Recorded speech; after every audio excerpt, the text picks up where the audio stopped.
Red sand whipped against the gate. The old denim shirt fell, not from the wind. Jonah stood still, hands trembling from the memory of a son long gone. A girl approached, sleeves hiding bruises, eyes emptied of tears. 2 mugs of coffee waited on the table. The stove fire flared up as if it knew someone had come who needed a place to stop running. The sun had not yet risen, but the cold had already crept into the wood. The small kitchen sank into the gray timber house. Every nail rusted the color of dried blood. A dust-colored curtain hung limply beside the window, swaying in the morning wind, revealing a stretch of bare plain, earth hard as bone, and skies that only paused to take a long breath before moving on. Jonah Wade woke before dawn, as always. He didn't need a clock. The roosters no longer crowed. Only 3 remained, too old to bother calling for sun. He stepped slowly into the kitchen, his thick cotton shirt, worn through many seasons, still carrying the scent of wood smoke and hand-boiled soap. His boots creaked faintly on the faded rug. He lit the fire with dry wood gathered from the broken fence yesterday. The wind slipped through cracks in the wall, tilting the flames sideways. Then he took out 2 ceramic mugs, one chipped, the color of ash, the other a rust red, its glaze worn thin. Water boiled in a dented metal kettle, the bubbling a soft whisper of things that no longer needed saying. He poured coffee into both mugs, slowly, without thought, out of habit. Then he placed one mug across the table where no one had sat in years. The chair opposite was crooked, one leg bowed. Jonah didn't fix it. No one would sit there, but he still poured, still set it down, because maybe someday... No, he didn't hope anymore. He just couldn't stop. The wind rustled across the plains like someone calling. Jonah turned to the window. He heard hooves, faint, distant, coming from the south, where the dirt road never led to anything good.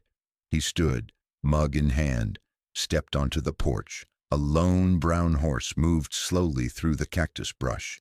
No rider, no pack, just a wild thing, nameless, like this land. Jonah exhaled. His eyes blinked slow as if trying to hold on to something already vanished in the mist.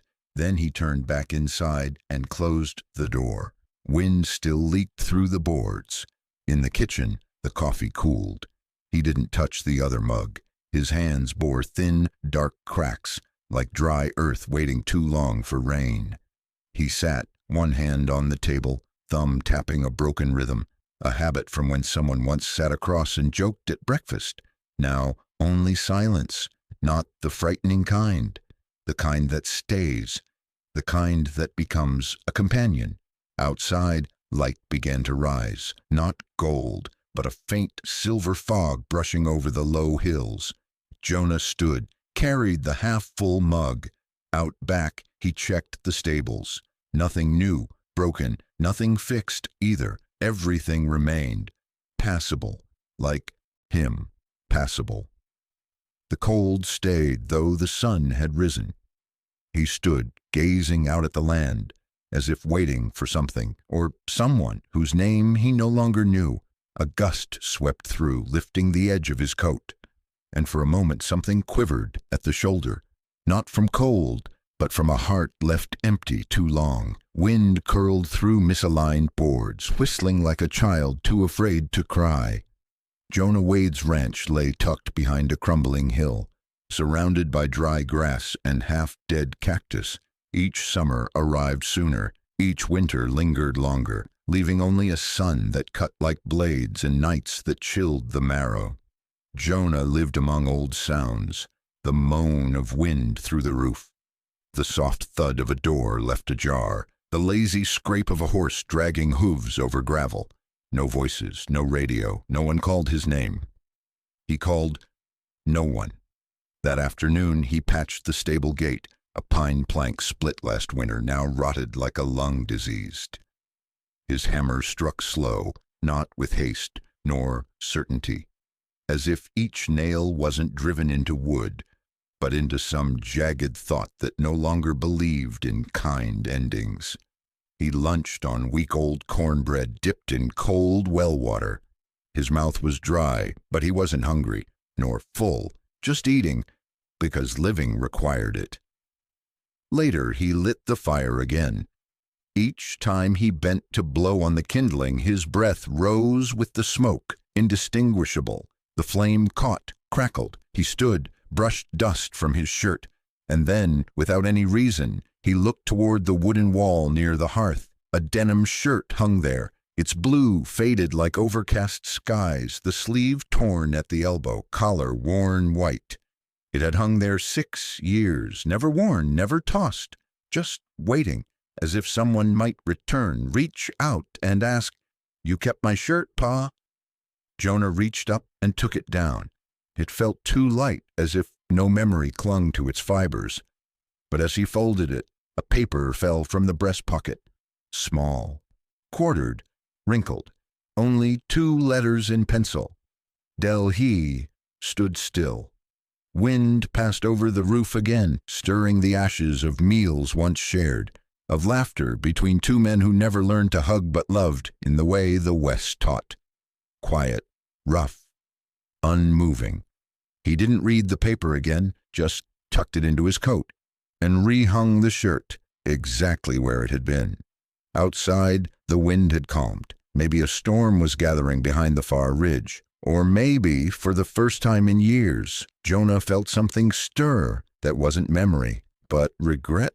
And regret is just another name for remembering, even if no one says so out loud.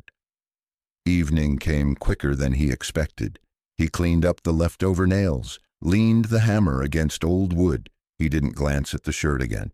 But when he reached for his water glass, his hand trembled. And in that fleeting moment, the man who had once sworn he needed no one in this dry land hoped it wouldn't be too cold tonight. The sky that day was strangely clear, the kind of clarity the West never held for long, as if to lull you into ease before hurling down a storm. No cloud in sight, no wind, just sunlight laid quietly over the tin roof and dirt floor, a fleeting promise of peace. Letty was tying up a bundle of straw beside the cattle pen.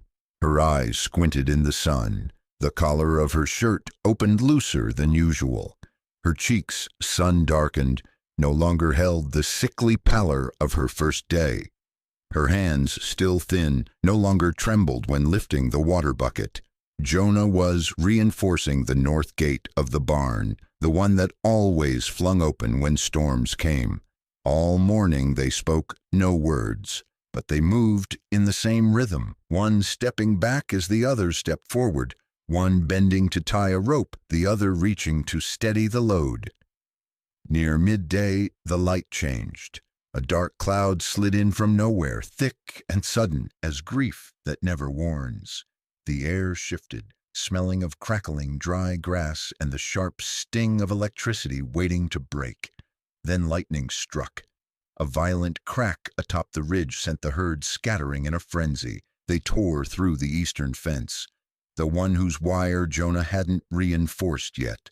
The thunder of hooves rolled like a stampede of old ghosts, shaking the ground beneath them. Jonah shouted once, short and sharp, then ran out, hatless. Letty stood frozen, hands gripping the swinging barn door, her eyes locked on the fleeing cattle, fearful, but she didn't step back. Jonah turned. No yelling, no orders, just a single call, loud enough to pierce the wind. "Letty, come here." She moved, one step at a time, hesitant, like someone unaccustomed to hearing her name called without anger. Standing beside him, Letty exhaled hard. Sweat dotted her brow, strands of hair stuck to her cheek. Mud splattered the hem of her shirt, her feet sunk in wet clay, but she didn't shake. Or if she did, it wasn't from fear, but from holding herself steady. Jonah shouldered the gate back into place. Letty helped him tie it down. They didn't speak, but their eyes met, and in that brief instant it wasn't a glance of waiting or avoidance. It was the look of comrades. Even if only for a small thing, it was enough. It was real. When the cattle stopped at the far edge of the field, only the sound of panting breath and trampled earth remained. The wind died. The sun returned, as if the storm had come solely to test their resolve. Letty sat on the porch, hands braced behind her, eyes turned to the sky. Jonah handed her a canteen. She took it for the first time, not with both hands, but with one bare hand. The bruise was gone. In its place, a light sunmark, as if that skin had lived again under a sun that meant her no harm. The rest of the afternoon, they stayed outside, apart but facing the same direction, toward the distant hill, where smoke from the lightning still curled in pale gray ribbons. No one mentioned what had just happened. No one said thank you.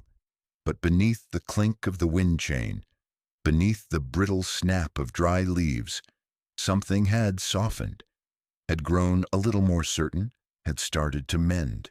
And maybe Jonah always believed this land didn't need saving. It only needed someone who would stay. More than 3 weeks had passed since the day Letty stepped onto the ranch. Cooking, mending fences, lighting fires, watering vegetables, it had all become routine. Jonah no longer gave instructions. Letty no longer looked up, waiting for a nod. They didn't need to know everything about each other, only that the other wouldn't be gone by morning, and for Letty, that was enough. That afternoon, Jonah decided to go to town, his first trip in nearly a month.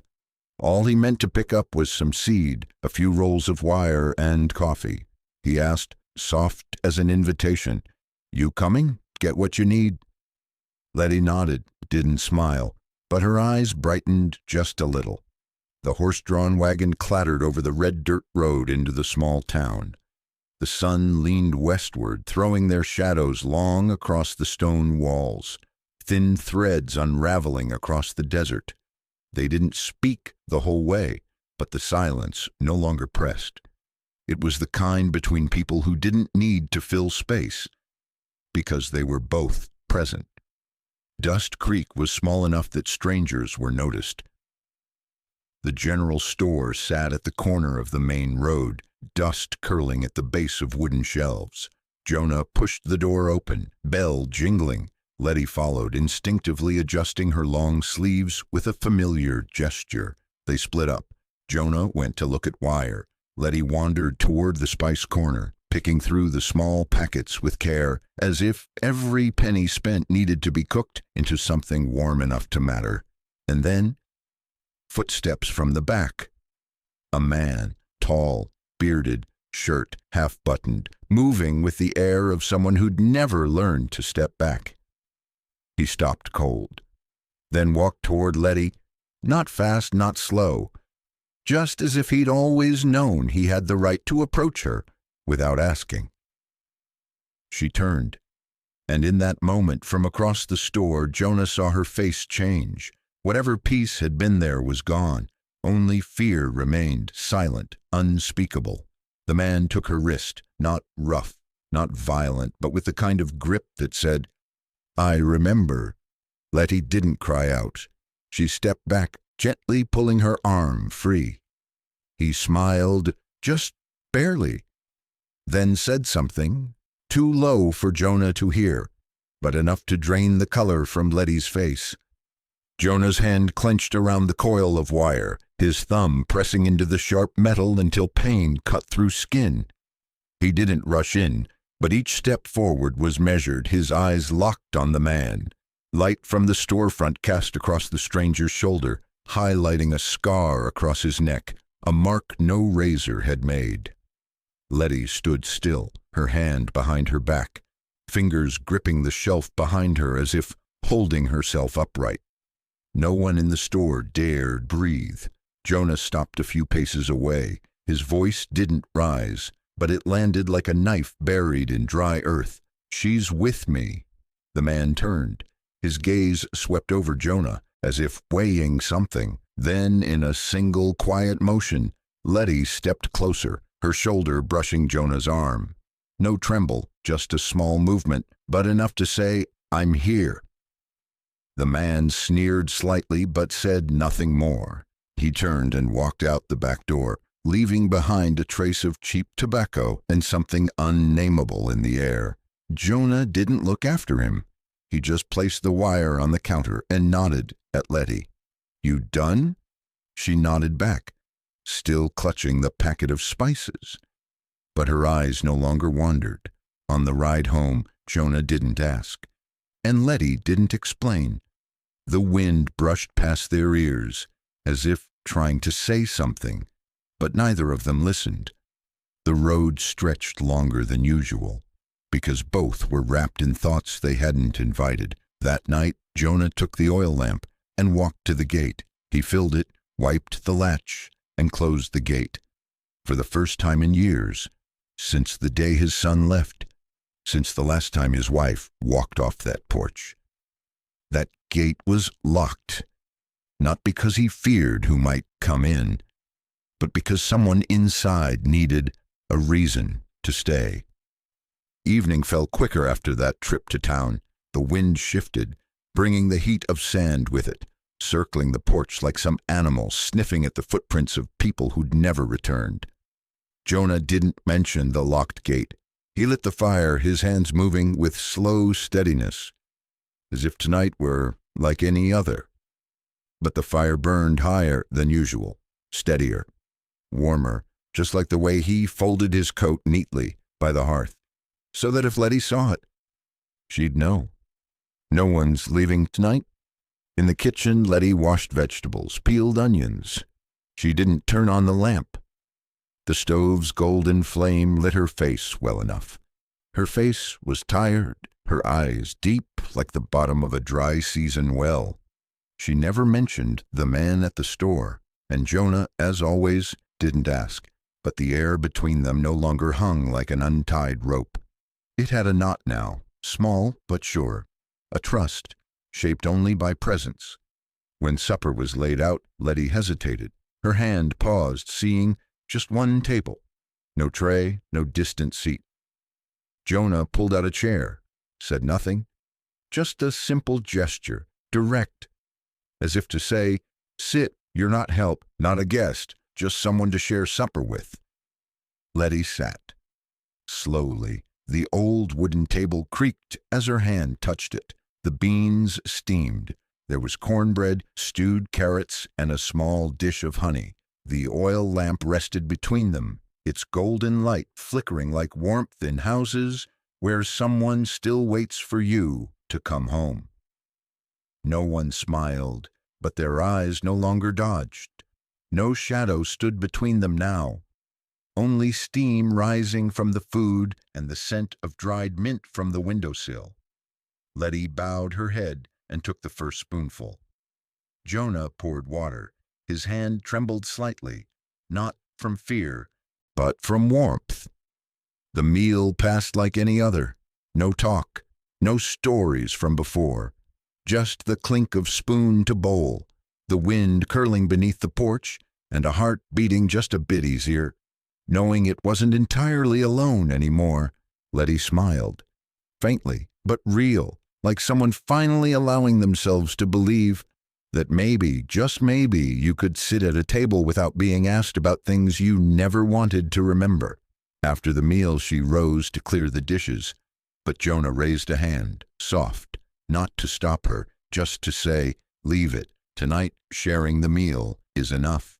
Letty understood. She nodded and stepped out to the porch. The wind had eased. The night was turning cold, but inside her, no supper would ever be as cold as the ones she'd endured before. From the kitchen, Jonah watched her.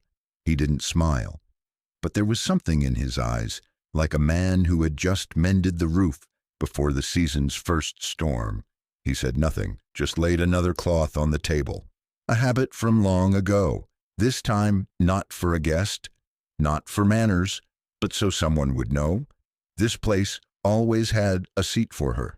That night, the wind shifted again. Not the usual dry blast beating tin and stone, but damp, heavy, full of red dust. It carried a strange scent, old sweat, cheap tobacco, and something else unnamed, enough to quiet even the dogs. Jonah sat on the porch bench, the oil lamp nearly out. He didn't refill it. His hand still held the old paper from earlier, but his eyes had long left the page. Letty had finished the dishes, folded the cloths, moved softly, her hands steady, her face calm. But as she passed the kitchen door, she glanced toward the yard. Quick, a reflex. The wind picked up deep into the night. Wooden doors rattled softly, as if someone were tapping with the tips of their fingers. Far off, beneath the pines, a figure stood still, then stepped back. Then a voice called out, not loud, not a scream, just enough to slip through the wind, slide past the walls, and reach the ears of someone who once knew that voice. "Come out, I know you're there." Letty froze. The glass in her hand nearly slipped, but she caught it. Her face went pale, not from fear, but from knowing too well how that voice always came, in the night, unannounced, never saying her name. Jonah heard it clear. He set the paper down, stood up, grabbed the oil lamp, nearly out, and stepped into the yard.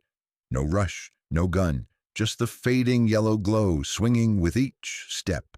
Letty shut her cabin door, latched it, but didn't turn off the lamp. She stood behind the curtain, eyes fixed, arms crossed tightly over her chest. Jonah reached the gate. The wind still blew. Dust stung his eyes, but he didn't blink. Standing just beyond the fence, a man. No hat, shirt muddied, eyes unfocused, scattered. He didn't come closer, didn't give his name, just said again, this time lower, like a threat cloaked in certainty. "When the light goes out, I won't ask again." Jonah said nothing. He lifted the lamp, the light falling across the man's face. No anger, no curiosity, only silence, as if asking, "You think this place is still empty?" The wind paused for 1 second. Even the sky seemed to hold its breath. The man beyond the fence had his hands in his pockets, but his shoulders were tense, ready to charge if the gate so much as creaked open. Jonah stood unmoving. The lamp still burned in his hand, casting its light on the man's mud-caked boots. Prints not from the road, but from the woods behind the ridge.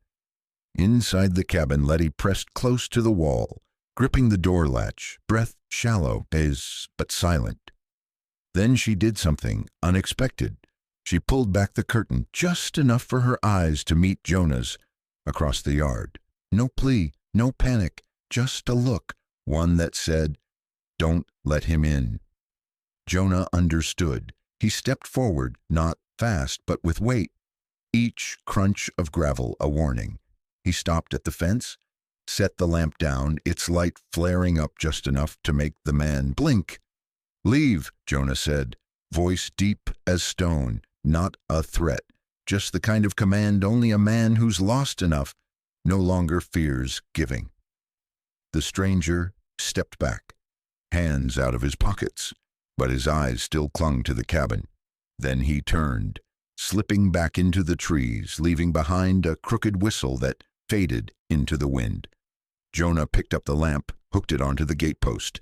It kept burning, not just for this night, but for the ones yet to come. He didn't follow, didn't shout, just stood there until the flame flickered under the gusts.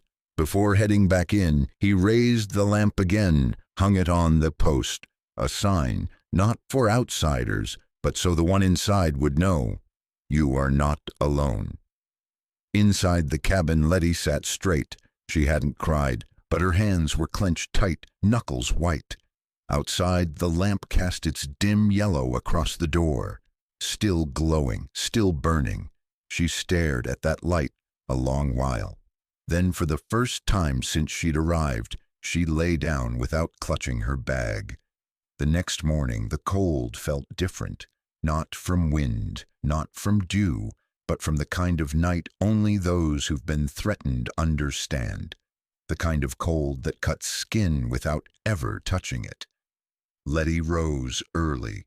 No one called, no rooster crowed, no hoofbeats, just habit, the kind you learn from having to clean a house before someone else wakes. just to avoid being noticed or summoned or struck. She lit the stove. The flame caught from crumpled paper and scrap wood, then grew, the only light in a dawn still thick with darkness. She held her hands near the fire, not for warmth, but to see if they were still shaking. They weren't, but her eyes still held a thread of fear. Like maybe that figure still lingered somewhere beyond the trees. The back door opened. Jonah stepped in. No gun.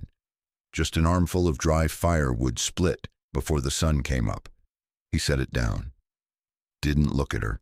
Went to the shelf, grabbed the old chipped mug, the one he'd used since his wife left. He poured coffee into it. No one spoke. No mention of the night before. No asking who the man was. No asking if she was all right. None of it needed saying, because all of it had already been seen. Jonah topped off the kettle, stood there a moment. Then, just before stepping outside, he turned back quietly, as if the words meant nothing at all.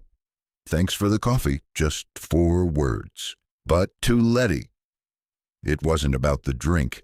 It was the first time anyone had thanked her for something small, not out of duty, not out of politeness, not expecting anything in return.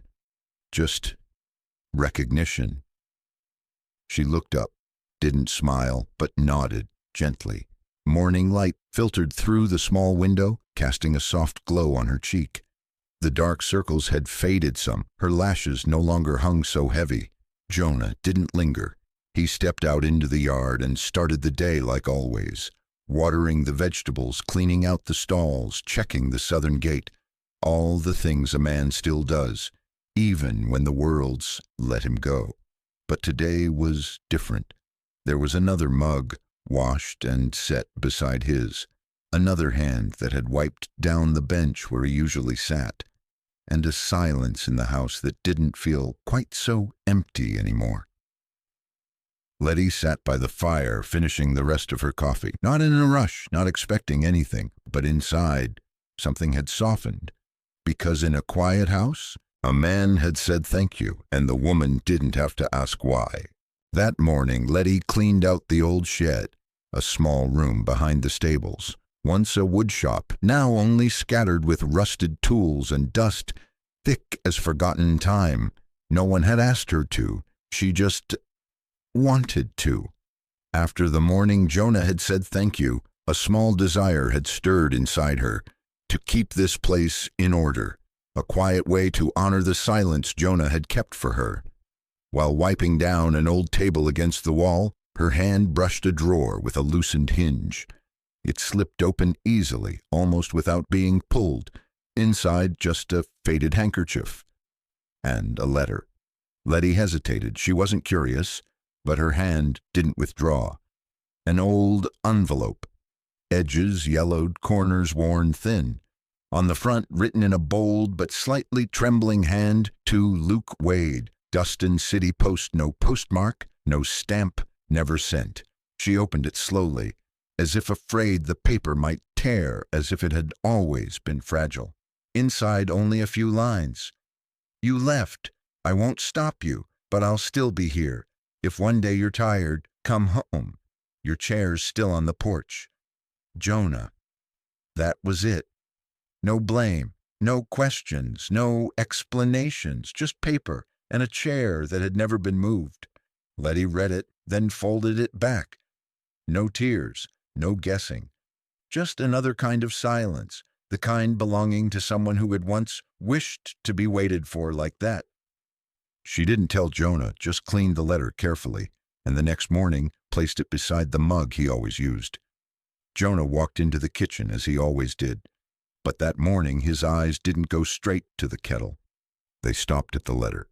He recognized it, didn't need to pick it up, didn't need to ask who found it. His hand came to rest on the table, beside the coffee mug. His fingers tapped twice, then stopped. He looked at the envelope for a long time, as if the words inside still echoed in him. No one said a word. No, are you okay? No, I found it in the shed. Letty went on stoking the fire, slicing onions, washing rice. Like every morning, Jonah, after standing still a while, lifted the letter gently, didn't open it, just slipped it into his shirt pocket. As his fingers slid it in, they brushed a faded ink stain, a remnant from a night long ago when he had scribbled those words in one sleepless hour. Luke had stood on that porch back then, duffel on his shoulder, eyes not quite able to meet his father's. He'd said one thing before leaving, "I'll come back when I find what I need." Jonah hadn't stopped him, hadn't asked what that was, just watched him disappear over the ridge, leaving behind an empty chair and a scrap of paper that read, Dell, maybe a town, maybe a name, maybe just a dream. That letter, he wrote it later, not to send, but to keep. A piece of Luke, a part Jonah feared would slip away if he didn't put it in writing. Letty didn't know that story. But as she watched Jonah hold the letter, there was a flicker in her eyes. Something like recognition, as if she too had once left someone behind, or had once been the one left. As if that letter had finally found where it belonged, not in Dustin City, but in the hands of someone who knew how to keep quiet when needed, yet still noticed, still left room for sorrow to stay without being wounded again. The morning light hovered low across the sheet metal roof. A soft wind passed carrying the scent of wet soil, and morning mist not yet burned off the fields. Letty set a small wooden crate by the doorstep. Inside, a few mint cuttings, a gift from an old woman she'd met in town while buying salt. No one had asked her to plant anything. No one had suggested it. But today she wanted the doorway to hold something green. Her hands, bare. The old bruises faded. The wrist once clutched too tight now just bore a pale mark, a kind of healing that needed no one's permission to be real. Jonah said nothing when he saw her hunched over the planter. He stepped onto the porch, dragged out the old wooden chair, loose at the joints, and carried it to the yard. That chair had been used for shoeing horses or resting water pails. But now he tightened each bolt, replaced a worn slat, rubbed it down with oil, not rushed, not interrupted. Letty glanced over, then returned to her mint. No one asked what the other was doing. No one said whose chair it had been.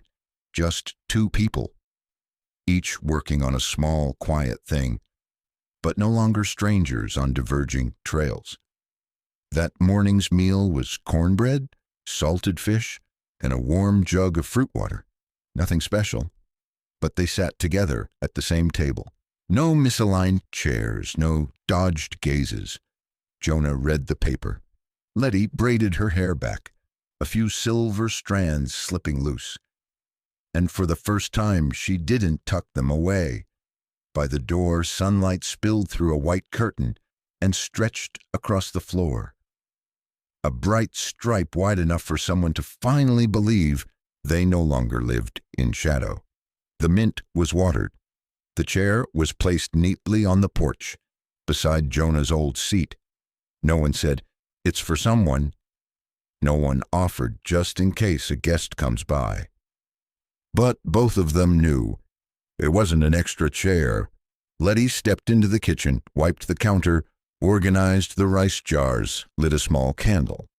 Not for ceremony, not for faith, just because this house now felt worthy of a gentle flame even in daylight. Jonah reached into his pocket, pulled out the old letter and placed it on the table, near the coffee mug. Didn't put it away, didn't carry it off. Letty saw, didn't ask. She set a small note beside it.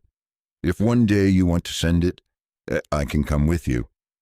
The handwriting soft, slanted, no name, no extra words. Jonah read it, didn't reply, just added a piece of coal to the fire. The flame rose. Quiet, steady. The night wind slipped through the wooden boards, sighing like a house long accustomed to solitude. The fireplace had been lit early, but still wasn't enough for a cold at the end of winter. Jonah sat before it, a cup of coffee in hand, no longer warm. Letty sat a few steps away, wrapped in a thin blanket, legs pulled close to her chest, eyes fixed on the fire. The house was quiet, as if already asleep, but neither had drifted off. Outside, wind struck the roof, echoing softly like someone tapping gently on old memories. Western wind doesn't ask permission. It gives no warning. It just comes carrying its chill, touching places you thought had long since healed. Letty shifted. She didn't know why she spoke. Maybe it was the fire, maybe the new chair on the porch, maybe the letter still resting on the table, waiting to be sent, without needing a stamp. "Are you afraid of losing someone again?" The question left her lips like smoke. Not a demand, not expecting a reply. Just the first time she let her heart brush against a shape, without a name. Fear. Jonah didn't turn, didn't lift his head, but he was silent for several seconds, long enough that Letty thought she might have broken some unspoken rule. Then he spoke, his voice low, rough from smoke and time. "Not afraid, just afraid of not doing enough while I still can." Letty didn't respond. She just pulled the blanket higher and sat as before. They sat together. No one spoke further, no one bared more. But in the way they both stared into the fire, something passed between them. A silent agreement. What needed to be known was known. Letty remembered the man from that night, the one who had gripped her wrist in town. She didn't ask Jonah about him, because she knew now he had done what needed doing. Jonah remembered his son, Luke, who'd left without goodbye. He never spoke of him, but he knew Letty had read the letter. And she hadn't asked, out of care. Not fear. The room didn't feel empty anymore. It simply had space for silence to stay. Letty stood first, added wood to the fire. The flames rose a little higher, casting longer shadows across the wood-paneled walls. Jonah set his cup down, his eyes following a dying ember. There was nothing left to say, but something inside had eased. Spring doesn't come in the West with ringing bells or blooming petals. Here, spring arrives quietly, in the way the earth softens, in the blades of grass pushing through dry cracks, in winds that no longer scream through the nights. Jonah opened the porch door earlier than usual. The early sun lay gently across the old wood, shining on the bench he'd just finished building. The second chair still there. Not an empty chair, but a waiting one. On the rough wood table, 2 mugs of coffee, one steaming, one cold. No one said which belonged to whom, and neither needed to, because someone had stayed long enough to stop asking. Letty woke a little after him. She walked the yard, watered the mint, trimmed the dried stems. Her hair brushed neatly, her clothes no longer threadbare, but still simple like the one who wore them. She wiped the counter, then pulled out some scrap wood and began to paint. Not pictures, and just small boards with the names of meals hung along the kitchen wall. Baked beans, Tuesday, cornbread, Sunday, eggs and black pepper, morning. No one had asked her to. No one had said this was home. But some things don't need naming to exist. Jonah opened the shed, unlatched the room and back. Once his son's workshop. He didn't touch the letter anymore, just took a block of wood and carved a new name. Luke, waiting seat. He didn't know if Luke would return, but the chair stayed, and Letty, who never asked, had cleared a place where someone might return without feeling replaced. That evening, a southern breeze came.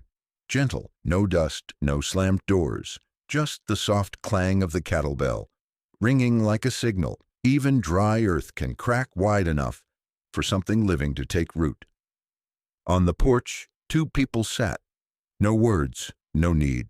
Between them, sunlight reached across the table, laying over 2 hands. Not touching, but close enough that the loneliness in each had a place to rest without being turned away. There was no ending, no embrace, no rising music, only this, the fire in the hearth still burning, and for the first time in many years, a chair that didn't gather dust but was cleaned, each and every day.